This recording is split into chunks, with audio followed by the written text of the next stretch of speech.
Hi, I'm Steven Sinclair, and this is my Plotly Dash app that is deployed to Heroku.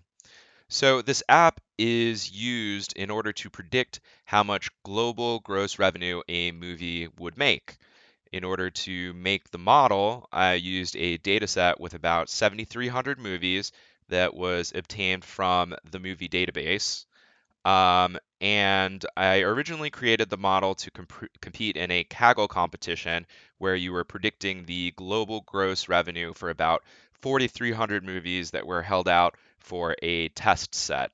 So I did various wrangling. I engineered some date time features, created some binary features that I thought would be predictive, like whether or not the movie was in English, whether it had a home page, and whether it was a part of a collection of established IP. And I also chose to exclude the popularity of the movie because if the production company doesn't know how popular a movie will be before they release it, it wouldn't be a useful thing to include in the model when you're trying to predict how well a movie would be before it would do before it's created. So you can also check more details out on my GitHub here, and these are the Kaggle scores for the model. All right, so some of the insights that were garnered from the model was, first of all, budget was the most important feature, and that makes sense because with a higher budget, you're going to be able to hire stars, more talented crew, and you're going to be able to spend the money you need on advertising. The model also interestingly confirms the conventional wisdom about dump months. As you can see, in September, October, November, children are going back to school, people are watching football, so people are not spending as much money at the movies.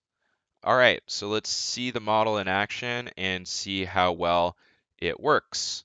Okay, so if you spend $20 million on a foreign documentary and you release it in January, you're not getting much as far as return on your investment. But let's try a few others. So let's say I spend about a little under $40 million on a comedy, runtime about 100 minutes, release it in February in English, not part of an established series, but I will create a homepage. All right, so this predicts 92.36 million. Let's look at the actual worldwide gross of Game Night, which is a movie that had all those features, 117 million. So not exact, but pretty close.